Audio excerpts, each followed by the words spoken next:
네, 각이 살아있는 정치평론 시사정각 시작하겠습니다. 오늘은 김진 전 중앙일보 논설위원, 최창렬 용인대 특임교수 두 분 나오셨습니다. 어서 오세요. 안녕하세요. 네. 박종준 경호처장이 오늘 경찰에 출석했습니다. 어떤 입장을 밝혔는지 먼저 들어보시죠.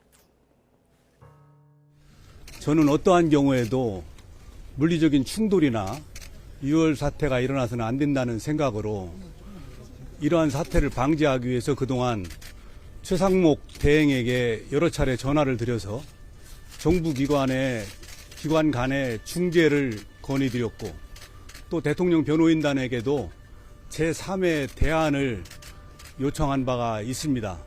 그러나 그에 맞는 답을 얻지는 못했습니다. 저는 현직 대통령 신분에 걸맞는 수사 절차가 진행되어야 한다고 생각합니다. 현재와 같은 체포영장 집행 방식의 절차는 아니라고 생각합니다. 우리나라의 국격에 맞게 대통령에게 적정한 수사 절차가 진행되었으면 하는 바람입니다. 경찰이 친정인 제가 경찰의 소환을 거부하고 수사를 받지 않는다면 국민 누가 경찰의 수사를 받겠습니까?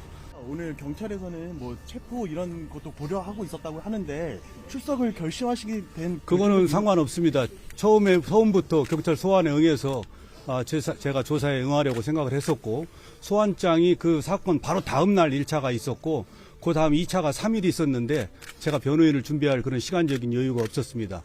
그 사이에 변호인이 준비가 되었고 오늘 제가 택해서 조사에 응하기로 한 것입니다.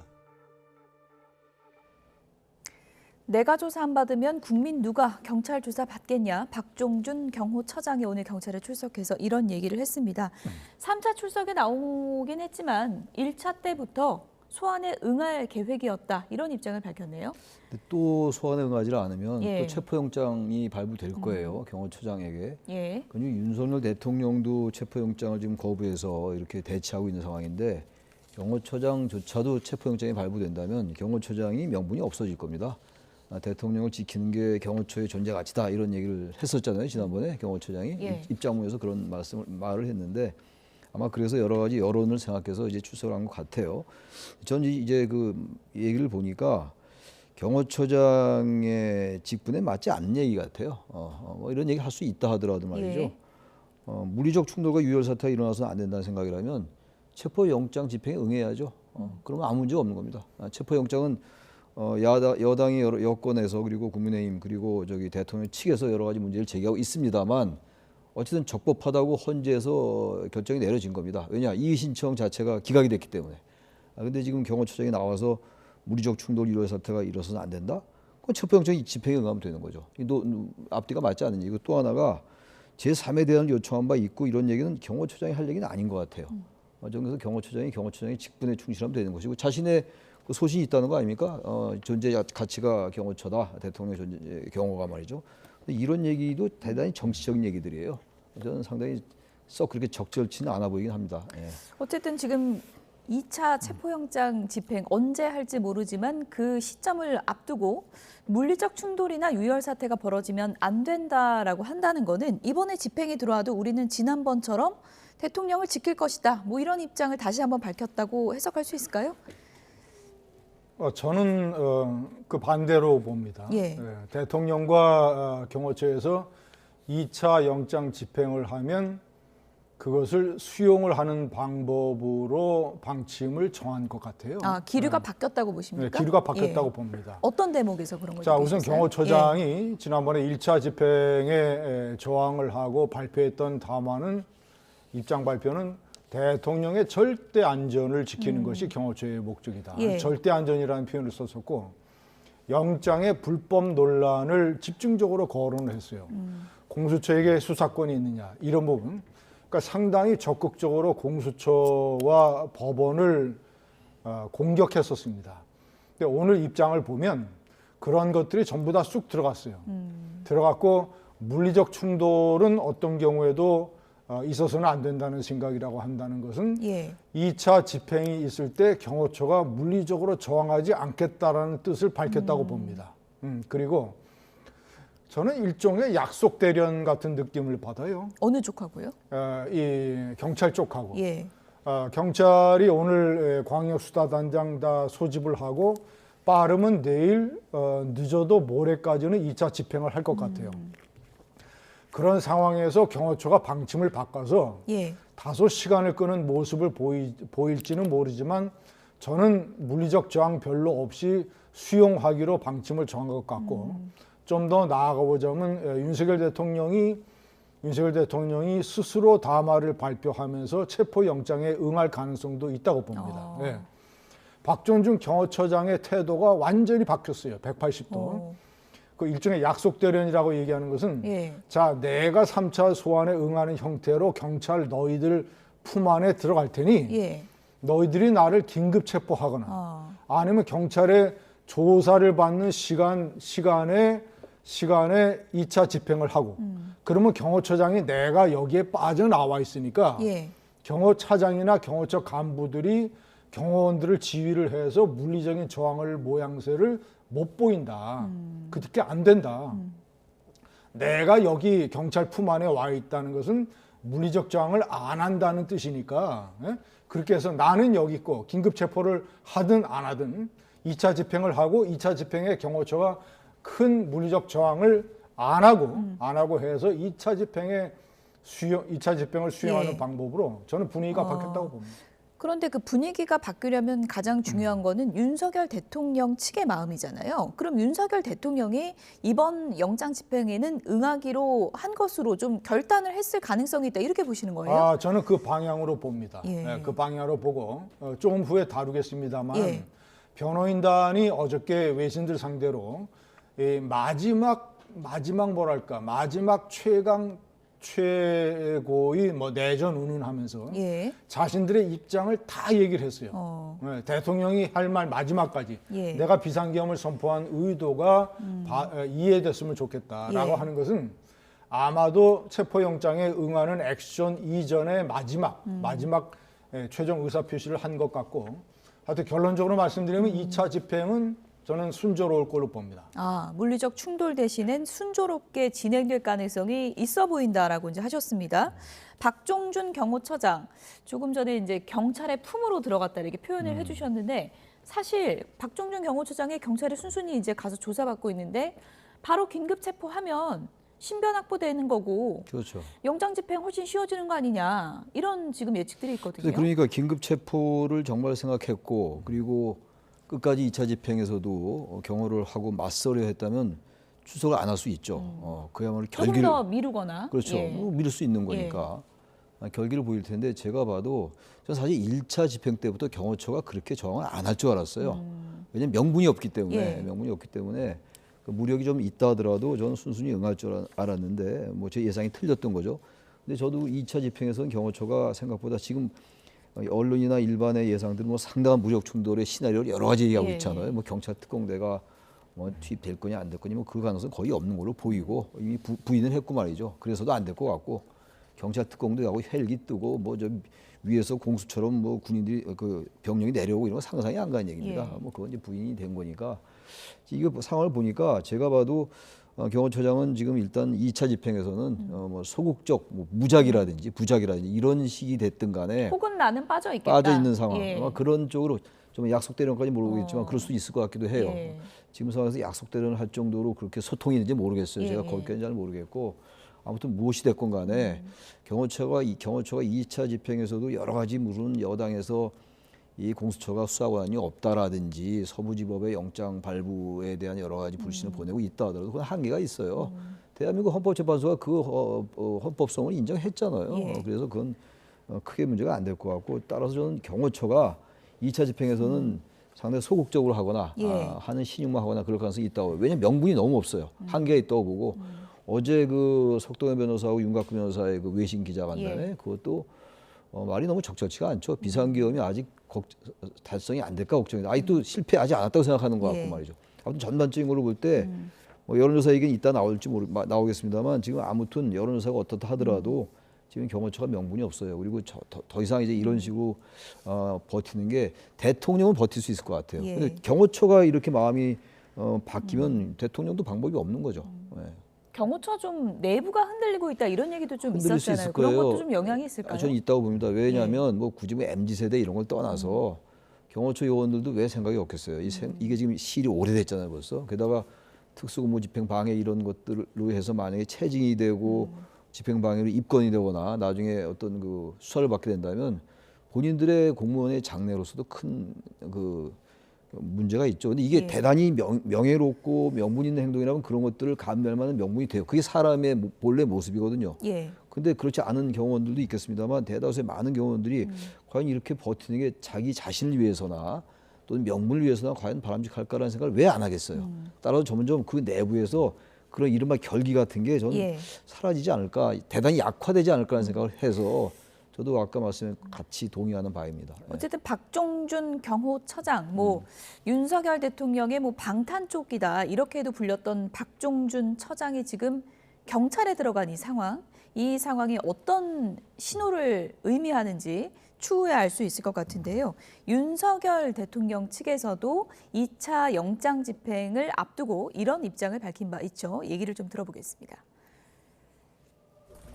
현직 대통령을 지금 공수처와 경찰이 무슨 장갑차를 동원을 하겠다, 헬기를 동원하겠다, 이렇게 짧은 시간의 그 보여주기 체포를 위해서 이렇게 하는 것은 결코 정상적인 법 집행이라고 볼 수 없기 때문에 이러한 상황이 잘못되면 이것은 내전으로까지 갈 수 있다. 이것은 체제전쟁이고 자유민주주의의 이념과 그것에 반하는 세력 간의 이념전쟁, 체제전쟁의 성격으로 지금 가고 있기 때문에 그러한 부분을 우리 국제 외신에서도 좀 관심을 가져주실 필요가 있다. 비상계엄을 선포하게 된 과정이나 이런 것들을 변호인들에게 이해시키려고 하는 것이고, 의도했던 비상계엄 선포가 어떤 목적이 달성되지 못할까봐 고심하고 있고, 많은 부분에서 걱정을 하고 계십니다. 네, 윤갑근 변호사의 저 얘기요. 비상계엄의 목적을 달성하지 못할까봐 걱정을 하고 있다. 이게 어떤 의미입니까? 윤 대통령이 밝힌 비상계엄의 목적은 세 가지죠. 첫째는 야당의 극렬한 국정 발목 잡기, 국정 마비에 대한 일종의 반격이고, 예. 두 번째는 부정선거 그 의혹에 대한 조사, 특히 선관위를 압수하려고 했던, 세 번째는 종북 반국가 세력이 자유민주주의를 해하는 것을 막기 위한 것이다. 예. 세 가지가 윤 대통령이 비상계엄을 선포한 이유라고 얘기를 하고 있지 않습니까? 대국민 감화 등에서 통해서. 그러니까 그런 것들이 현재 이 체포영장 집행으로 대통령이 이제 뭐 구속되거나 이런 상황이 생기게 되면 그런 본인들이 얘기하는 비상계엄의 목적이 전혀 쉽게 얘기하면 현실적인 정치나 국민 여론에서 윤 대통령이 바라는 만큼 반영되지 않은 상태에서 예. 윤 대통령의 신병이 구속되고 재판을 받게 된다. 이런 걱정 아니겠습니까? 예. 윤 대통령 측의 걱정인데, 아까도 제가 말씀드렸다시피 어저께 제가 기자회견을 보면서 예. 말은 내전이다 이런 식의 강력한 상당히 자극적인 표현을 썼지만 예. 전체적인 분위기는 많이 부드러워졌어요. 풀어졌어요. 전에 공수처를 직접적으로 공격을 했던 수사권이 없는 기관이 왜 내란죄 수사를 하려고 하느냐. 그리고 영장을 왜 판사 쇼핑을 해서 서부지법에서 받느냐. 이런 식의 공수처를 정면으로 공격했던 게에서 한 발 물러서서 저는 2차 체포영장에 응하기로 방침을 세우고, 마지막으로 대통령이 이제 경찰에 그 수사기관에 체포되기 직전에 대통령이 하고 싶은 말, 대통령이 왜 계엄을 했느냐에 관한 이런 것들을 마지막으로 국민들에게 다시 강조하는 일종의 그런 의례로 저는 봤습니다. 예, 그래서 이미 그래서 2차 집행을 할 때 공수처 수사관들이 관저에 들어가서 대통령을 이렇게 끌고 나오는 모양새를 보여주지는 절대 않을 것이고 저런 분위기로 봤을 때는 예. 공수처 차량을 관저 현관에 대고 예. 대통령이 스스로 그 차량에 타는 모습. 대통령이 담화를 발표할지 안 발표할지는 모르겠습니다만 예.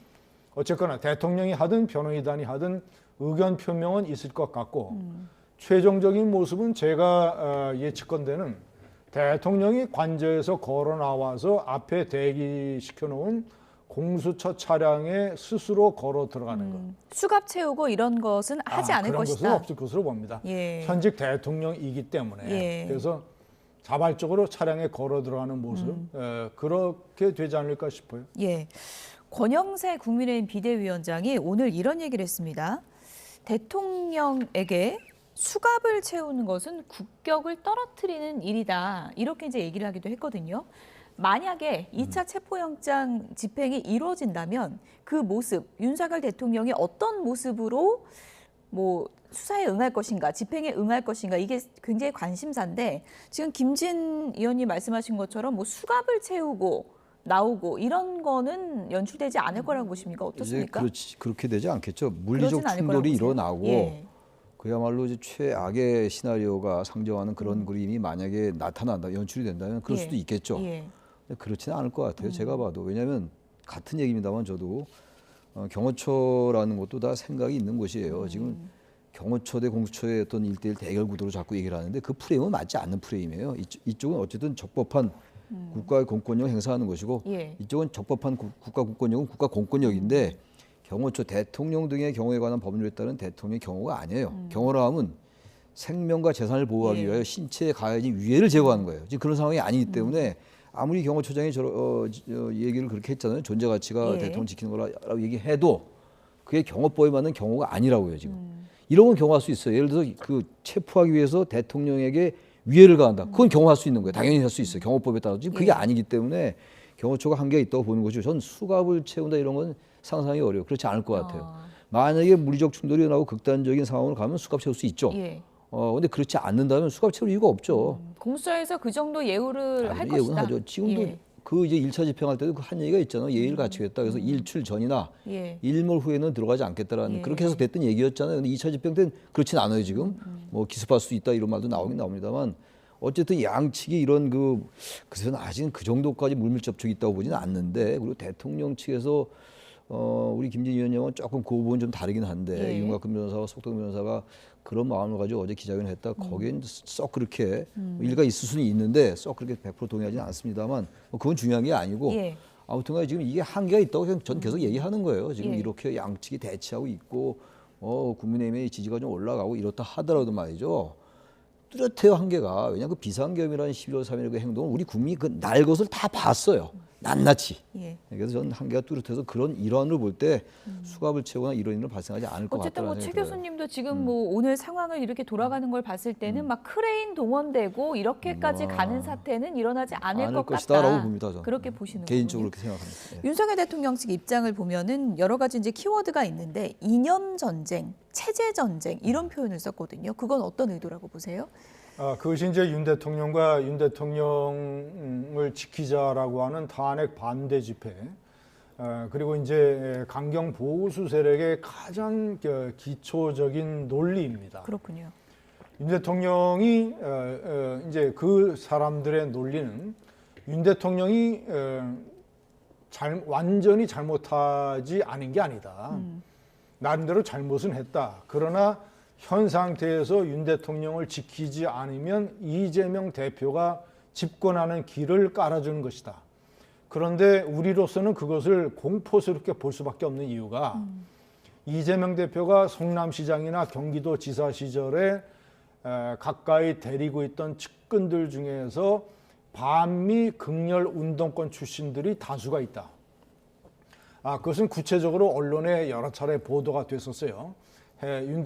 이재명 대표의 핵심 측근 중에 그런 반미 극렬 운동가들의 그 진상이 언론에 상당히 장석에 보도가 된 바 있습니다. 두 번째는 이재명 대표가 과거에 이 촛불 집회에 참석을 해서 주한미군 철수 가능하다라는 이런 식의 발언을 한 적이 있다.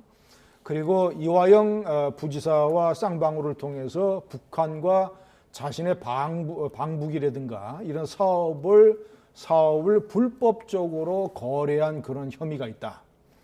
그리고 여러 가지 이제 이 기본소득이라든가 이런 것들이 보수 강경 세력에서 봤을 때는 상당히 사회주의적 성격을 가지고 있는 정책들이다. 이런 것들. 그런 것들을 다 총망라해서 이재명 대표가 민주당의 대통령 후보가 되더라도 같은 민주당 출신의 세력 중에서 가장 좌파 쪽에 기울어져 있다. 가장 사회주의적 경향을 띠고 있는 정치인이다라고 하는 게 보수 강경 세력의 분석입니다.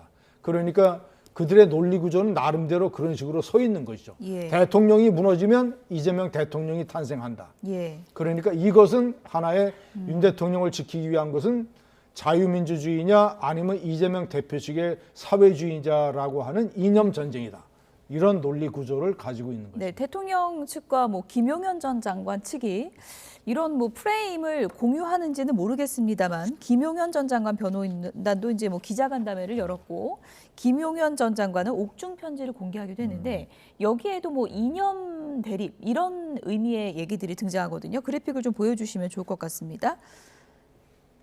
네, 내용을 제가 그럼 직접 소개를 좀 해드리죠. 한국 정치 상황이 미국과 일본 등 자유민주주의 국가와 함께할지 공산 사회주의 국가가 될지 갈림길에 서 있다. 이런 옥중편지 내용이 공개됐거든요. 뭐 대통령 측과 좀 일맥상통한다 이렇게 볼 수 있을 것 같은데. 유사하다고 봐야죠. 예. 종북 세력 척결 예. 뭐 유사한 정도가 아니라 뭐 맥락이 다 이제 같이 통한다고 봐야 되는 건데 전 가당치 않다고 생각합니다. 지금 이게 이른바 색깔론이고 이제 그런 예. 건데 종북 좌파 이런 건데 민주당의 핵심적인 세력도 과거 80년대 운동권이었어요. 그 80년대 상황을 여기서 다 얘기할 수 없습니다만 그때는 전두환 때였습니다. 전두환 때였고 이른바 종소이론이라는 게 예. 들어왔고 그 종소이론이 들어오면서 그게 우리나라의 정치 상황과 맞물리면서 친북적인 사상 분명히 띄었어요. 그건 인정해야 돼. 주체 사상이라는 걸. 근데 그때는 80년대 얘기입니다. 지금 40년이 흘렀어요.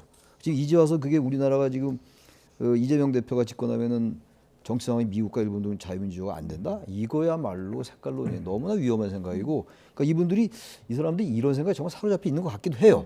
워낙 주장을 많이 하니까. 예. 단순히 명분에 그쳤다고 봤는데 전 뭐 저 개인적으로 이런 게 너무나 와닿지 않기 때문에 논리적으로도 그렇고 정치 상황도 그렇고 과거 유신 시대까지는 아니라 하더라도 그때의 어떤 유신의 섬 같은 거에 갇혀 있지 않으면요. 예. 이런 얘기 할 수 없는 건데 이런 말씀 많이 하는 거 보니까 그런 게 명분이 될 수 있다 하더라도 그렇다고 비상계엄을 이렇게 군을 동원해서 할 수 없는 거죠. 전혀 논리적 그 인과관계가 성립하지 않는다라고 저는 생각합니다. 예. 어쨌든 뭐 지지층 결집을 노린 프레임 전쟁이 그렇게 지금 볼 벌어지고 수 있는 그런 있겠죠. 상황인데 예.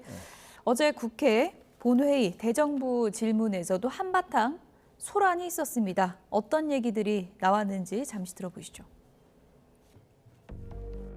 이렇게 공수처가 한마디로 불법적인 수사 권한을 갖고 불법적인 영장을 발부받으니 이렇게 여러 가지 국론 분열이 있습니다.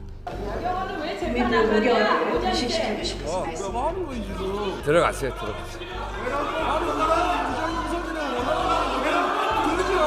들어갔어요.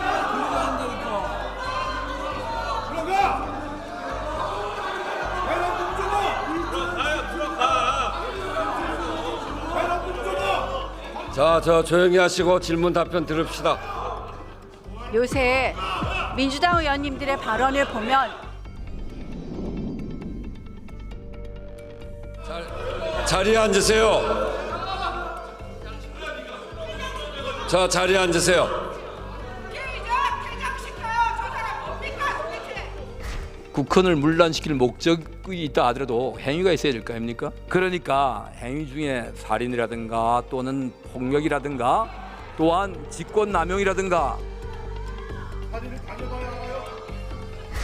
자, 만약에 영장을 집행하는데 국회의원들이 다수로 가서 스크럼을 짜고 막는다. 공무집행 방해에 해당합니까? 저희들의 영장 집행 업무를 방해할 시 공무집행 방해에 마찬가지로 적용됩니다. 현행범 체포가 되는 데 점에서는 이론이 없습니다.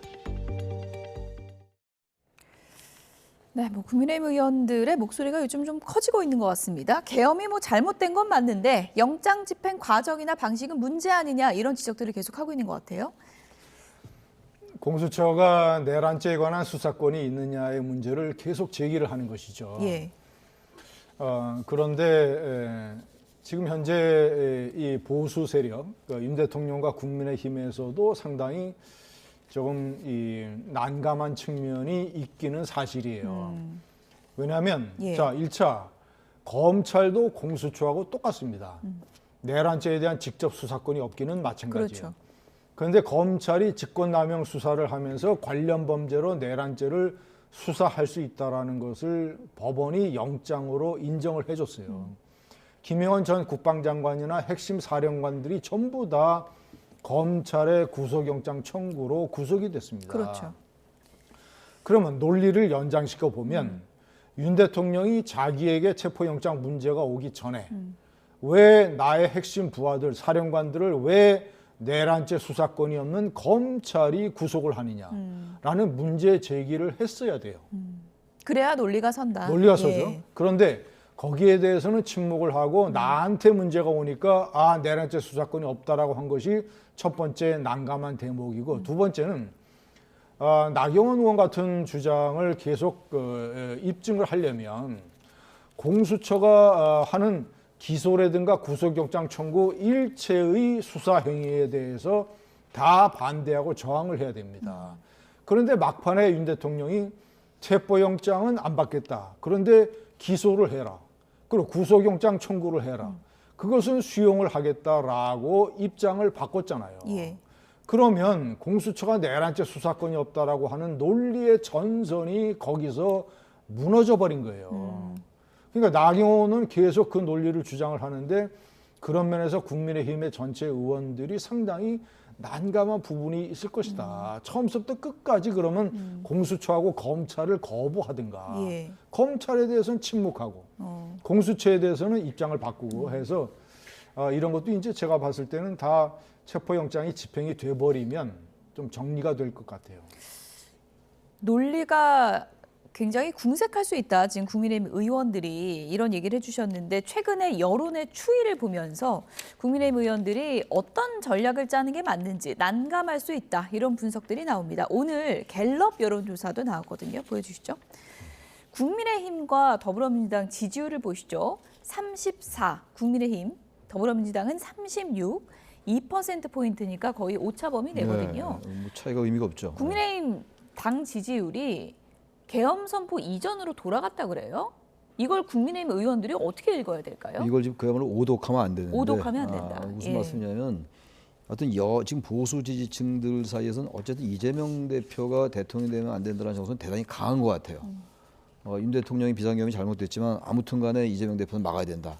그런 게 워낙 강한 것 같고 또 2017년도 그때 박근혜 전 대통령 탄핵되고 난 다음에 문재인 정권이 들어섰잖아요. 거기에 대한 학습 효과도 있는 것 같아요. 이거 만약에 탄핵 내주고 다 그러면 법률적이나 헌법적으로 위반한 거 맞는 것 같은데 이걸 그렇다고 체포되고 대통령이 체포되고 탄핵이 인용되고 이렇게 되면 그런 그 전철이 그대로 되풀이된다라는 생각도 속수무책 무너지면 안 된다. 예. 그 이른바 보수개멸이라는 거 아니겠어요? 예. 그런 게 같이 결합되어 있는 것 같아요. 게다가 지금 또 언론도 지금 양쪽 거의 같은 비중으로 보도하고 있거든요. 예. 그러니까 국민들도 시간도 많이 흘렀어요. 12월 3일에서 벌써 한 달 더 넘었죠. 예. 그리고 탄핵이 소추 의결된 게 12월 14일이었고 그것도 한 달 다 돼갑니다. 이런 상황에서 지금 많은 사법적인 논쟁이 굉장히 많이 나오잖아요. 지금. 그렇죠. 뭐 수사 권한이 있니 없니 계속 나오고 한남동 관저 앞에서 그 탄핵에 반대하는 찬성한 이쪽의 집회가 이제 보도가 되고 이러면서 이게 전반적인 프레임이 진영 대결로 바뀌는 것 같아요.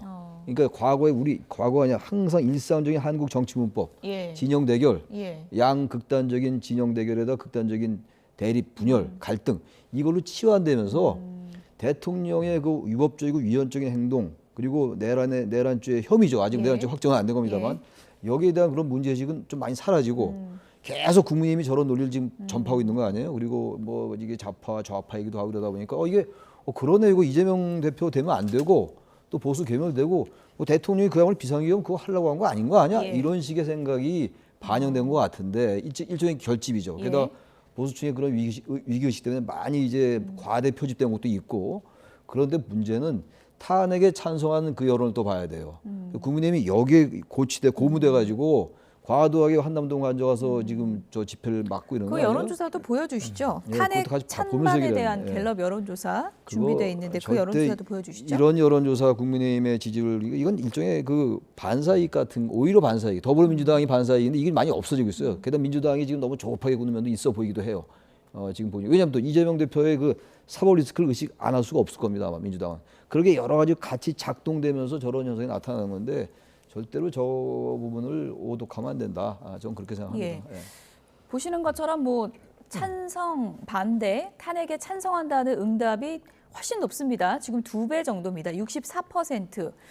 반대한다가 32%입니다. 압도적으로 찬성 여론이 많은데 또 국민의힘에서는 이걸 또 눈여겨볼 것 같아요. 찬성 여론이 줄어들고 있거든요. 이 흐름을 또 눈여겨볼 것 같긴 한데 그건 어떻게 보십니까? 두세 가지의 이유가 있다고 봅니다. 예. 첫 번째는 헌법재판소 심리에서 이 국회 측, 민주당 측이 형법상의 내란죄 문제를 빼버린 것, 예. 철회한 것.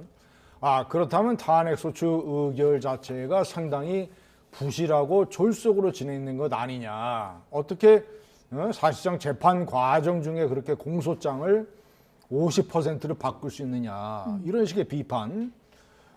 그리고 이제 또 여러 가지 그 윤석열 대통령이 저항을 하고 버티고 비상계엄은 나는 이렇게 하도 내가 억울해서 하소연하고 싶어서 비상계엄 한 것이라는 그런 논리들, 이런 것들, 그리고 이제 공수처의 내란죄 수사권 논란 이런 예. 것들, 그리고 서부지법에 관한 판사 쇼핑. 예. 서부지법이 말이죠. 그 진보 성향의 우리법 연구회 출신 판사들이 대거 포진한 곳입니다. 예. 민주당에서 추천을 했던 헌법재판관 후보, 이번에 헌법재판관이 된 정계선 후보라든가 아니면 이제 임명이 보류된 마동혁 판사, 이 사람들이 전부 다 서부지법이에요. 예. 그런데 우리법 연구회 출신들입니다. 그러니까 이런 것들, 그래서 이제 윤 대통령에서 주장하는 30% 넘는 콘크리트 보수층이 결집하고 있다. 예. 그러니까 콘크리트 보수층에서 처음에 윤석열 대통령의 아주 이상한 비상계엄에 대해서 보수지만 나도 화가 났다라고 한 사람들, 감정적으로 윤 대통령에 대해서 굉장히 분노를 느꼈던 사람들이 시간이 지나면서 예. 그 분노를 가라앉히면서 탄핵 반대쪽으로, 이 탄핵 반대쪽으로 이렇게 이 선회한 부분이 저는 있다고 봅니다. 예. 어쨌든 그래서 그 지점이 이제 국민의힘 고민이라는 분석이 있습니다. 일종의 지금 대통령 지지율도 일각 여론조사에는 상승세를 이제 나타내고 있기 때문에 국민의힘은 이제 조기 대선이 만약에 치러진다면 대통령과 선을 긋긴 그어야 되는데 언제쯤 어느 정도로 그어야 이게 맞는 건지 좀 고민이 깊어질 것 같거든요. 어떻게 보세요? 저는 결국 언제쯤 선을 긋을 걸로 봅니다. 확실히 선을 긋을 거다. 선을 긋을 걸로 봐요. 왜냐하면 그렇지 않으면 대통령 선거를 치를 수가 없어요. 탄핵 반대 쪽으로 가서는 탄핵 반대를 주창한 후보를 내세우거나 예. 아니면 어떤 후보를 내세우든 탄핵 반대를 계속 주장을 하면 대통령 선거는 사실상 필패입니다. 현재 70% 가까운 유권자들이 탄핵을 찬성하는데 박근혜 대통령 탄핵 직후에 대통령 선거하고 똑같아지는 것이죠. 예. 그래서 윤석열 대통령과 선을 그을 텐데 1차 지점은 저는 만약에 윤 대통령에 대한 체포영장이 집행이 돼서 예. 체포돼서 수사받은 다음에 구속영장이 청구됐을 때 예. 그래서 구속영장이 청구되고 그 내용이 영장실질심사라든가 이런 데서 다 나왔을 때 예. 그리고 윤 대통령이 만약에 기소가 되면 김영환 장관 공소장이 공개된 것처럼 예. 윤 대통령 공소장이 아마 공개될 거예요. 그러면 공소장에 윤 대통령이 비상계엄에서 어떤 잘못과 이런 것들을 부하들에게 어떻게 지시하고 이런 게 전부 다 나올 겁니다. 예. 그러면 그 현실을 목도하고 국민의힘 내부에서 예. 점차 이제 선을 그어야 된다라는 주장이 확대되고 세 번째는 탄핵 인용이 됐을 때 탄핵된 다음에 이제는 완전히 선을 그어야 된다. 예. 탄핵이 결정이 되면 그날이나 그 다음날 조기 대선일이 발표됩니다. 예. 저는 조심스럽게 3월 탄핵 결정, 5월 조기 대선 가능성도 상당히 높다고 봐요. 장미 대선 치러진다. 그렇게 그렇죠. 보시는 거군요. 예. 그러면 대통령 선거가 결정이 되면요. 예. 선거 승리를 위한 전략 앞에 모든 게 다 묻히게 됩니다. 그래서 그때 윤 대통령과의 관계를 계속 가지고 간다라는 주장들이 얼마나 설득력이 있겠는가. 예. 그런데 이제 서서히 선을 긋을 거라는 전망을 해주셨는데 이분들의 움직임 주목되거든요. 지금 뭐 일종의 뭐 찐윤이라고 불리지도 않았는데 요즘에 윤석열 지킴이를 자처한 윤상현 의원 같은 경우에 네. 지금 또 입장을 냈는데 못났든 잘났든 영입 1호 윤석열 대통령을 우리가 책임져야 된다. 이게 그래픽을 좀 보여주시면 좋을 것 같습니다. 글을 올렸는데요. 한남동 간주 앞에 모인 분들이 계엄을 옹호하는 건 아니다. 하지만 윤석열 대통령이 우리 사회 검은 카르텔과 싸워왔다. 우리가 어쨌든 함께 역경을 헤쳐나가야 된다. 이런 입장을 밝혔거든요. 무슨 말인지 모르겠어요. 앞뒤가 예. 맞질 않아가지고 예. 앞뒤가 맞지 않는 말을 제가 해석하는데 대단히 어려움이 있는데 어쨌든 완전히 선을 그으면 안 된다. 뭐 그런 본인의 의지를 좀 밝힌 것 근데 같습니다. 저런 얘기 뭡니까? 예. 계엄을 옹호하는 거 아니라는 얘기 뭐예요? 확실한 거예요. 비상계엄 자체가 불법적이라는 거 아닙니까? 옹호하는 거 아니란 말은 뭐 애들로 얘기했다고 좋게 해석하고 그리고 이제 카르텔과 싸운다. 그 검은 세력과 싸운다. 그래서 이제 대통령의 얘기와 이제 일맥상통하는 거죠. 예. 반국가 세력, 주권 침탈 행위. 예.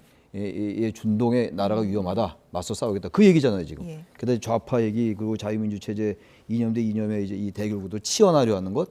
그 일맥상통해요. 한 전략이 보이는데 글쎄 저런 말에 아무리 그래서 보수 강경이라고 표현되는 분들은 동의하겠죠. 그럼에도 불구하고 정치인으로서 국민의 대표로서 말이죠. 저는 비상계엄을 옹호하고 탄핵에 반대하고 뭐 저분만 그런 건 아니겠습니다만 예. 특히 윤상현 의원이 유독 그런 것 같아요.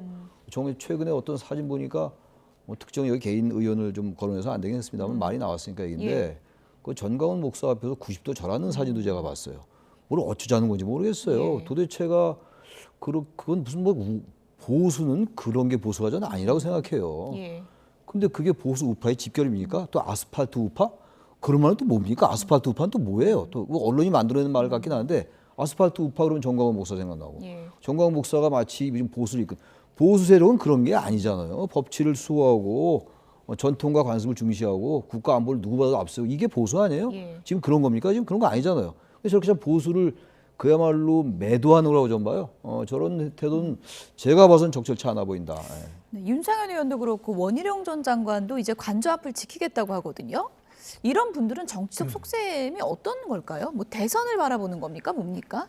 대선이 아니라 저는 예. 이제 대통령 선거 이후에 당권을 겨냥한 측면이 많다고 봅니다. 예. 대통령 선거는 이제 현재로서는 누가 봐도 민주당이 유리하다는 분석 아닙니까?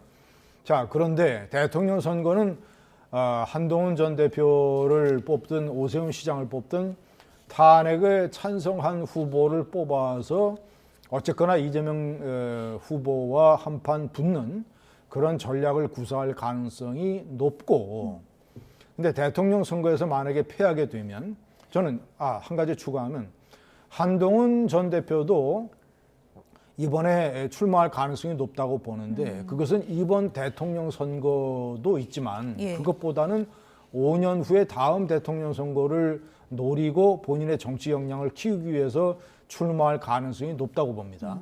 자, 그러면 대통령 선거에서 만약에 패한 다음에 비대위 체제가 해체되고 전당대회를 열어서 새로운 당대표를 뽑아야 돼요. 예.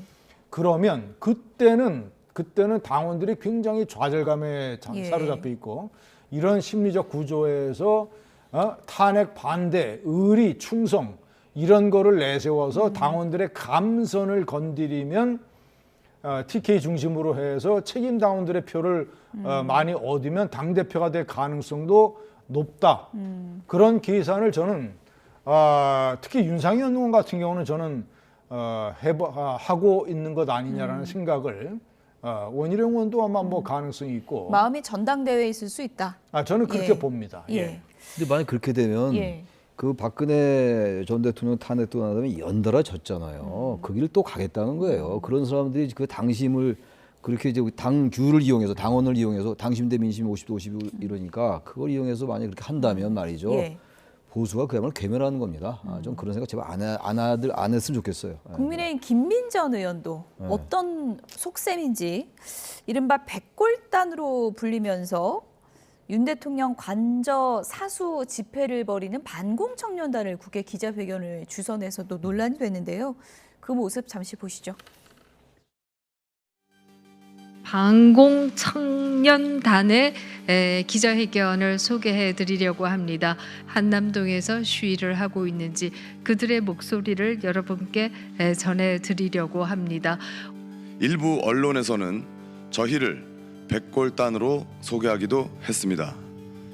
저희 지도부는 조직의 공식 명칭을 반공청년단으로 부르기로 결정하였습니다.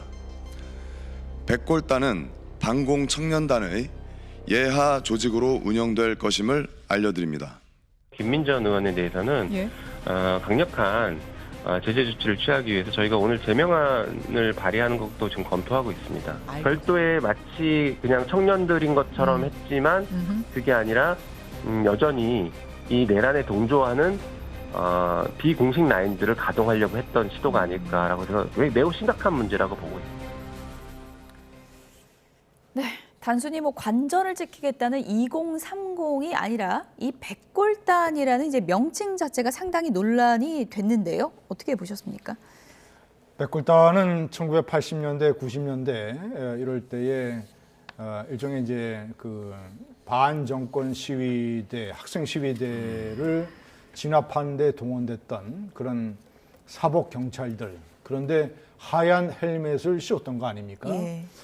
그래서 과거에 이승만 정권 때에 어떤 이 동원됐던 정치 깡패들 이런 깡패들도 이제 백골단 이런 이 이름을 쓰기도 했었는데 예. 당시에는 이제 무슨 청년단 이런 이름도 많았고 저는 이제 상당히 그 아주 이제 체포영장 2차 집행을 앞두고 강경 보수 세력 윤석열 대통령 지지 보호 세력의 어떤 결집을 극한적으로 도모하기 위한 이런 방법이라고 보는데 예. 상당히 좀 미스테리예요. 미스테리. 저런 방법이 역효과를 줄 가능성이 있고 왜 많은 이름들 놔두고 그런 것을 연상시키는 백골단이라는 이름을 쓰고 있는지도 모르겠고 이것을 주도하는 그 모임의 대표가 보수 월간지의 기자 출신 아닙니까? 이런 것들로 인해서 여러 가지 이제 복잡한 사정과 이런 것이 있는데 김민전 의원은 저것뿐만 아니라 요즘 탄핵 이 반대 집회에 탄핵 찬성 집회에 중국인들이 많이 참여하고 있다라는 것을 SNS에서 연결시켜서 주장을 하고도 했는데 예. 그런 주장들이 다 구체적인 사실관계가 반박이 됐었고 좀 미스테리입니다. 어쨌든 김민전 의원은 뭐 배경 정보를 몰랐다 이렇게 이제 해명을 하긴 했는데 민주당에서는 제명안 발의한다는 입장입니다. 제명안 발의해도 제명이 안 될 테니까 제명된 사람은 김영삼 의원밖에 없어요. 1987, 79년도에. 예. 근데 김민정 의원이 참 안타까워요, 진짜. 이건 특정 의원 이름 거명해서 그런데 예. 몰랐는데 어떻게 그럼 알아보지도 않고 저렇게 기자회견을 주선합니까? 청년들을 그리고 반공 청년이라는 말도 전 또 이게 이제 색깔론이에요. 이거 글쎄 비유가 맞는지 모르겠는데 과거에 이승만 정권 이럴 때 서북 청년단이 언뜻 떠오르더라고요. 그건 전혀 다른 겁니다. 아주 극우파 그 세력이었는데 또 특히 백골단 말이죠. 제가 아까 말씀하셨습니다만 1952년도 발췌견할 때 6.25 전쟁 때 부산 정치 파동을 일으키면서 그 국회의원들을 억압하고 했던 게 백골단 거기서 기원했던 거예요. 백골단. 예. 아까 앵커도 말씀하시고 우리 김 의원도 말씀하셨습니다만 왜 그런 말을 차용하는지 모르겠고 그 김민정 의원이 또 그래 놓고 기자회견을 철회한다. 아니 이미 다 한 기자회견을 어떻게 철회해요? 참 안타깝습니다. 여러 가지. 예. 두 분 다 뭐 김민전 의원 미스테리다 이런 표현을 써주셨는데 김민전 의원이 무슨 속내를 갖고 있었는지 저희도 모르겠지만 어쨌든 뭐 두 분의 오늘 전망해 주신 대로 2차 영장 집행이 윤 대통령에 대한 집행이 이루어진다면 뭐 물리적 충돌이 일어나지 않았으면 좋겠다 그런 생각이 듭니다. 지금까지 김진전 중앙일보 논설위원 최창렬 용인대 특임교수 두 분이었습니다. 고맙습니다. 네, 고맙습니다.